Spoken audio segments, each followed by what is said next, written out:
2022 was a great success. 1,800 delegates from 55 countries attended the Congress. And the message went across the globe, reaching lakhs of Hindus, who include professionals, economists, educationists, and so on. But for the effective role of two persons under the guidance of Swami Nityananda, this Congress would not have been a great success like that. And those two persons are Mr. Gura Magesh and Mr. Srinivas Tirumala. Now, I request CEO of the forum, Mr. Gura Magesh, to share his feelings in connection with the regional meet with us. Please.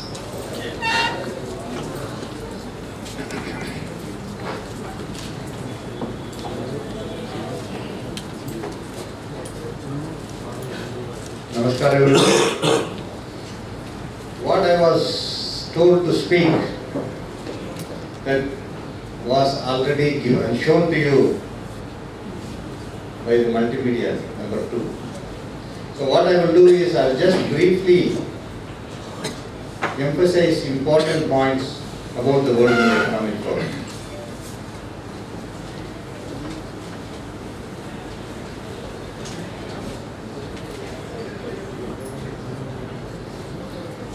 Never mind. I am not giving this information, but James Sunderland, he writes in his book, India in Bondage, regarding the prosperity of the Hindus. He says, the Hindus today will hardly believe that it was the wealth of 18th century Bharat that attracted the commercial pirates of Europe, namely England and France.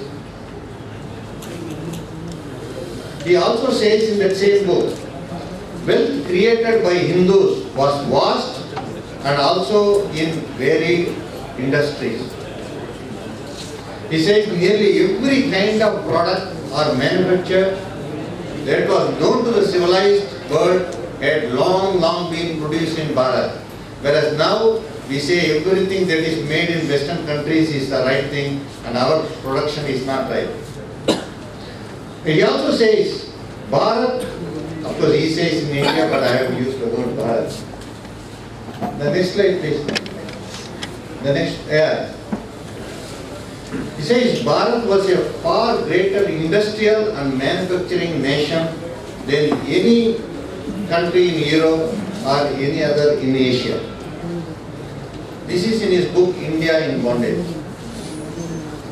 Next one, please. But we have studied in our history about the Industrial Revolution. But Bill Durand, who is a philosopher and a writer from England, he says that the whole Industrial Revolution took place because of the stolen wealth from our Bharat. And they used that as the pre-capital for the development of mechanical inventions.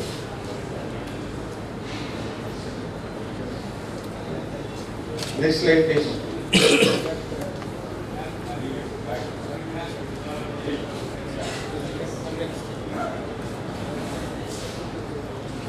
The estimate of the plunder of Hindu economy since 1757, when the British reasonably took control of our economy and ruling over us, they said if they have left and invested the same amount in India, it would at least be $400 billion. Okay, the amount of plunder from our Hindu economy. Next slide please. So there was an urgent need to create a forum, because you have also seen in the multimedia that from the modern era, modern era, that we were controlling 35% of the world's GDP.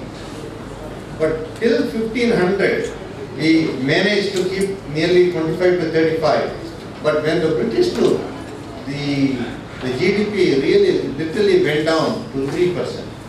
Now we are around that one. After independence, we have made slight progress, but not as we expected.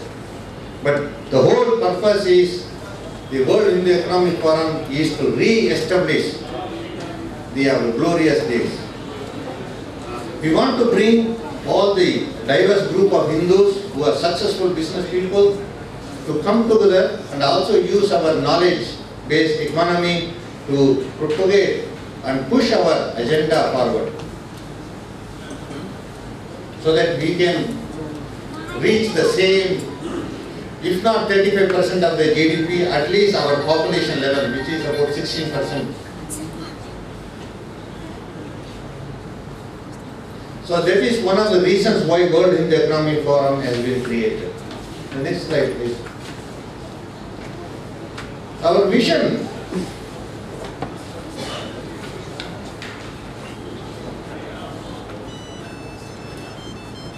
The vision of the World Hindu Economic Forum is making society prosperous. What? Making society prosperous. The mission is to make the society prosperous through generation and sharing of the surplus wealth. It is not only making individually, but for the whole community.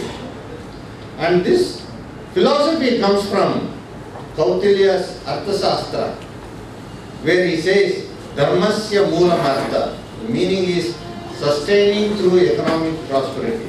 That is the philosophy of World Hindu Economic Forum. Next slide, please. This slide you have seen in the multimedia. I don't need to explain. Next slide, fine. And the role of World Hindu Economic Forum is to encourage entrepreneurship among all Hindus, not only from Bharat, but all around the world. This slide shows we want to work with small, medium, large industries, all organizations and businesses. That is in closer contact with them. In order to make them progress far, we are bringing the economists, thinkers, traders, bankers, and all the people, all the groups which are necessary for the progress of the economy, Hindu economy. There are three key things we need to progress. Those are getting market access, credit access, and networking for managing the environment. For example, you may be producing something in, say, Hyderabad, or in Andhra Pradesh, or Telangana. If you want access to other states, or for that matter, different countries, our organization, Economic Forum, because of the presence in every country, our job is to give the market access for it. This is to expand the market, identifying markets, and we want to help with networking among the Hindu businesses so that you could trade with far-off countries which you don't have access now. And we also going to study the emerging trends so that you can produce accordingly. For example, I come from Nilgiris. At the moment, the Nilgiri tea prices are very less. But we know there are other crops that can be grown in Nilgiris which has got higher market value outside country. So, Swamiji recently visited Nilgiri and he suggested some suggestions which people are going to implement in near future. So similarly, we will be studying the government policies of the different countries so that we make it simple for you to access their, so that you will know the policies, how to go into their countries. Our job is to share the information. We will also identify the best business group among Hindus who you can work with, because if you are interested in medical, we will find the right people in the medical field. If you are in agriculture, we will find people in the agriculture field likewise. In terms of credit access. We want to encourage Hindus to acquire or establish financial institutions. This has been lacking. We used to have, but many of them have become government, part of government, especially the banks and likewise. But we want to re-establish so that our people will have access to it. There are many Hindus, we are known for good ideas, good plans, but because of the finance, we keep it to ourselves, then we talk to others, but we don't progress. But World Hindu Economic Forum will try every means to connect the investors and the people with ideas, so that there is a good marriage happens between two groups.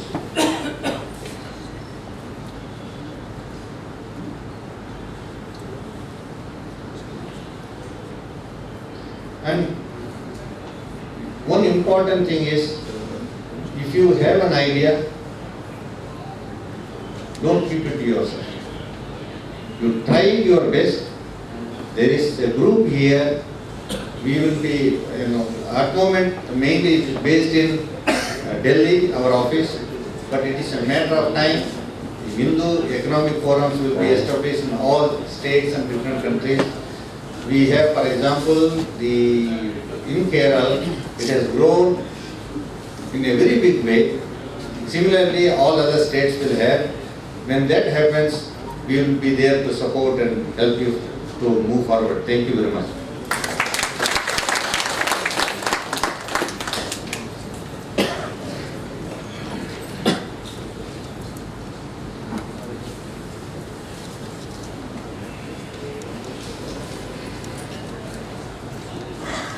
Thank you, Mr. Gurumakesan, that you request to review it and philosophers, economics in history.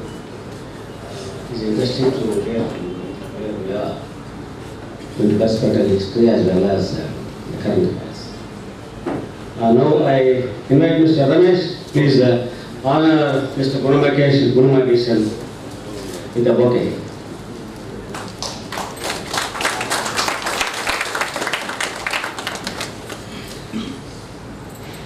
This younger gentleman, as I already referred to, who also dedicated his life, rest of his life, to the cause of all Indian Economic Forum, that is Mr. Srinivas Chirumalla. Srinivas Chirumalla will share his valuable views on various economic matters with us now. The World Hindu Economic Forum achievements, what we have done so far. Because a lot of time we go to Economic Forum conferences and people ask, what is it? What have you done it, or are you just starting? And because we are a billion population in worldwide, we have not necessarily reached everybody. So we know that limitation, but we also reach a lot of places, and that's what I'm trying to convey here in the next 5 to 10 minutes. Is it Telugu? Originally a Telugu. English or Matra. So next, please. So basically, Swamiji did a lot of research, analysis, and compared to other people, he has taken a different approach. Many different approaches. One of them is to establish this economic forum. So the journey started, and it was only a matter of time that somewhere we need to have a conference. And so we have to tell you that we do one annual conferences, and then we do several regional conferences throughout the year. Annual conferences only once in a year. So the first one we had was at Hong Kong in 2012. So we were not sure, how it will go, but we have to tell you that it was a very, very successful event, and it was greatly appreciated. A lot of eminent personalities attended it. I encourage you to go on the website, read the past reports or any other information, and you will get to know how successful it was. And next, please. This is just to give you the crowd, which was even though the first one. Now, when we do international conference, it doesn't mean people only from that country attended. It happens in Hong Kong, but several countries came over, and it is not just the businessmen attended, even though many business owners attended it. There were a lot of other people from technical background, from financial background, from banking sectors. They all attended it and made it a huge success. There was also one MOU signed, a company formed between Hong Kong person and a Malaysia person, and that is again very successful. That's again publicly available. But there are many other people also very successful, and everybody said this must happen every year, and we will come over to every conference. So motivated with that and a lot of people, we have done many other things. Next please. This is our Hong Kong committee which organized it. Next please. Yeah, this is the steering committee that we have for the World Economic Forum. Next slide please. Okay, next please. So, after doing it, it was just not possible to just do another conference and wait for 1 year. So we obviously went through a lot of regional conferences to different places. I'm going to go through one by one quickly so you get to understand. In Europe, we did a conference in London, this London Chamber of Commerce. The president of the London Chamber of Commerce is also on our steering committee. So he's also a big investment firm, he's a very big person. So he provides a lot of input to us, but also brought a lot of visibility in the Europe area. A lot of people attended there. Next please. Then we also did it again in Europe. We wanted to do it, so we did it in Kuala Lumpur, and that was also very successful. Next please. This is some of these photos from that event. Next please. Of course, the biggest market is North America. We have not yet done our conference there, but we did regional conference that happened in Dallas. That's again a financial hub there. We are doing one more in 2018. In the entire World Hindu Congress. So World Hindu Economic Forum is going to be part of it. But we did that. That was also very successful. A lot of business community from America. A lot of Hindus are there. So they also very actively participated. Very successful. Next please. Next please. Just again, the Pacific region, Gunaji is from that side. So we've been very successful in doing that too. We did it in Fiji. It was also covered. Anyway, we did a lot of media coverage. A lot of media covered us because they never thought that Hindus could ever unite, and now that we are uniting it, they take it very seriously. They at least come to check, and then they're very happy about it, and that's been very successful there too. It was also covered in the national news. Big telecast was done very, very successfully. Next please. Next please. And then within Bharat, actually, we have done a lot of regional road shows, what you can say. We don't have record of all those things in this presentation, but just I'll give you an idea where we have done in regional places. Next please. So we done in Africa. Africa was also very successful. Again, Africa is the biggest market. So after we did our regional conference there, then the World Economic Forum did their conference about Africa. A lot of people started focusing on Africa. So we had a huge impact on the economy there. And Hindus there were really in trouble, like what we should do. So many Chinese and others are coming. And because of the conference, Hindu community has united together there, and they are taking some action. Hopefully Swamiji will tell you a little bit more in detail later about it. First time. Next please. We also did it in Canada. We did it in Caribbean, that's South America. So as you can see, other than Antarctica, we have been there everywhere. Because Hindus conquer Antarctica, we will go there too. Next please. So that's about New Zealand also, we did some regional ones. Next. Again, so there was also the Bangkok one, was the another next milestone for us. Second international conference. It was also hugely successful. Almost 68% of the participants were again business owners. Out of that 68%, I would say 90% of the people were having many industries. So we have many business people who have vast interest in variety of sectors. They all contributed very well. They participated in this event. A lot of business opportunities came through it. A lot of investment happened across the section. We're not going to go through all those in details, but whoever comes to World Economic Forum finds it very interesting. They connect and bond with the person next to that person because of some common interest agenda, and that happens automatically leads to the business. Do they sign an MOU there? Don't know, but do they go after and make a business? Certainly. If not the case, we would not be growing as we are growing so far. Next please. And this is some of the snaps from there. Next please. So this is also give you the idea. It was completely packed up. Nobody ever left for any moment, and very, very productive. Next please. This is about the Africa. Next please. Then we saw the big video about the World Hindu Congress. I guess that's to set you the context of where economy puts into the entire framework and why we don't focus on X, Y, Z. So everything is being focused on, but our interest is on the economic front right now. And World Hindu Congress that happened in Delhi was widely covered, 1800 delegates, plus 50 plus countries, and very successful event. So this is opening ceremonies, photos. Next slide please. And within that, Economic Forum was the biggest forum in World Hindu Congress, while there were 7 conferences. And we had a huge participation there, and the networking session was going on. We had to forcefully stop it, and then people were getting hold of each other, and even during the dinner or evening time continue to discuss it. So we would say that considering the output and feedback we have received, it has gone very well. We sent a feedback survey form also. Almost 95% people say they were extremely happy, they would attend, and they want to recommend to others to attend, which is a great feedback for us. Next slide please. This is the hall. It is half the hall for the inaugural ceremony. This was the hall that was used for the Economic Forum. You can see that the crowd was very encouraging for us, and we were very happy. This doesn't show the entire hall for the entire World Hindu Congress, but the part that we used for the Economic Forum. So that being done, we are doing some other things also within the our own, as to what next steps should be taken. We are starting something called Young